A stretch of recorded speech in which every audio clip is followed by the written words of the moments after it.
Quando Cristo perguntou: é lícito no sábado fazer bem ou fazer mal, salvar a vida ou matar?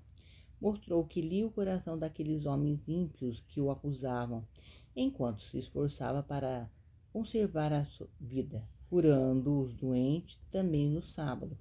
Eles tentavam destruí-la, procurando matá-lo. O que seria, pois, melhor fazer no sábado? Matar, conforme ao que projetavam, ou curar os enfermos, como ele próprio estava fazendo? Seria preferível, no sábado, ocupar-se com ideias de homicídio ou manifestar amor aos homens, amor que se traduz por atos de bondade e de misericórdia. Muitas vezes os judeus acusaram a Cristo de profanar o sábado. Muitas vezes tentaram matá-lo, por ele não guardar esse dia conforme as suas tradições. Isto, porém, o não demovia. Prosseguia na observância do sábado, conforme Deus exigia que fosse observado. Havia em Jerusalém um grande tanque chamado Betesda. De quando em quando as águas desse tanque eram agitadas. O povo acreditava que um anjo do Senhor descia para agitá-las e que o primeiro que então nelas descesse seria curado de qualquer enfermidade que tivesse. Grande número de pessoas vinham ter a esse sítio na esperança de serem aí curadas, mas a maioria ficava desiludida. Ao moverem-se as águas, era tal o aperto que muitos não chegavam sequer a alcançar as bordas do tanque. Um sábado, Jesus arribara a Betesda.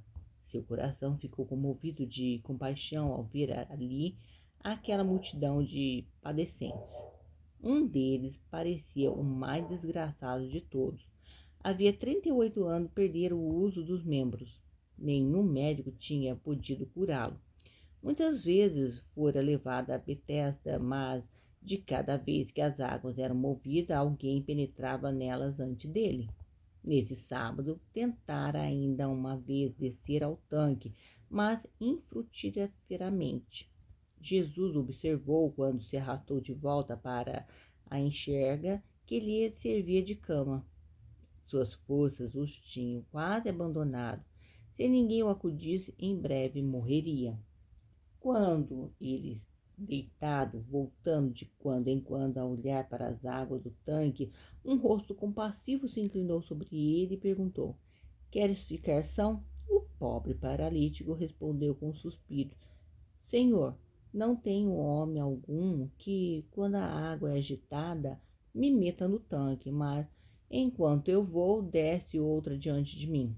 Não sabia que aquele que me falava podia curar não só um, mas todos quanto a ele se chegassem. Disse-lhe então Jesus: levanta-te, toma tua cama e anda. Imediatamente o enfermo tentou obedecer a essa ordem e a força lhe voltou. Levantou-se e, sentindo que podia ter-se em pé perfeitamente, pôs-se a caminhar. Que prazer! Ajuntou a cama e partiu, louvando a Deus em todo o seu caminho. Logo adiante se encontrou com alguns fariseus e falou-lhes acerca da sua maravilha cura. Eles pareceram não regozijar-se com isto, mas o repreenderam por causa de levar sua cama num dia de sábado. Disse-lhe, pois, o curado: aquele que me curou, esse disse: toma a tua cama e anda. Disseram-lhe, pois, de censurá-lo, pois isso, mas se encheram de indignação contra aquele que tomava a si a responsabilidade de ordenar a um homem que transportasse sua cama em dia de sábado. Em Jerusalém, onde Jesus se encontrava, havia muitos que se reputavam instruídos na lei e se denominavam rabinos. Esses ensinavam ao povo as suas falsas ideias acerca do sábado. Cristo desejava corrigir esses erros de opinião.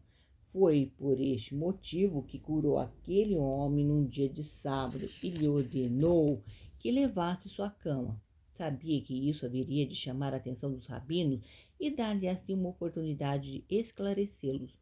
Foi o que sucedeu. Os fariseus levaram a Jesus perante o Sinédrio, o Supremo Conselho dos Judeus, para que se justificasse da acusação que lhe moviam de profanar o sábado.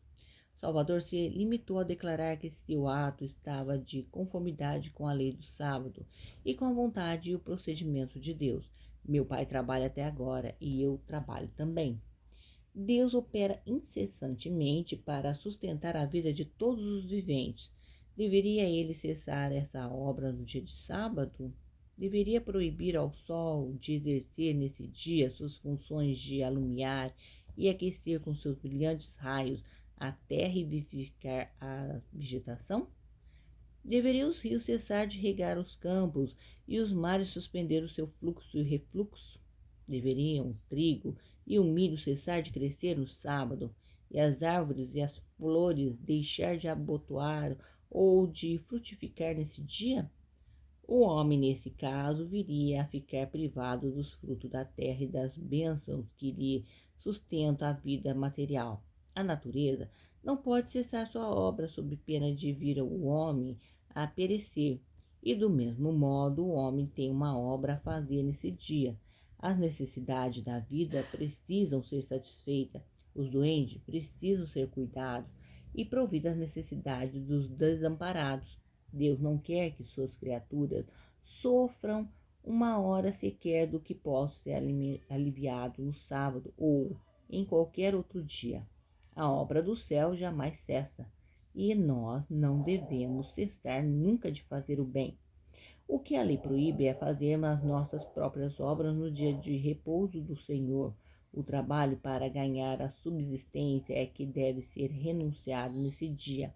Não é lícito trabalhar pelo prazer ou pela ganância no dia do descanso. Mas o sábado tampouco deve ser passado em ociosidade. Como Deus cessou de criar e descansou no sétimo dia, assim devemos nós cessar das nossas obras. Ele nos ordena pormos de parte as nossas ocupações cotidianas e devotar essas horas sagradas ao repouso salutar, ao culto e ao mistério santos.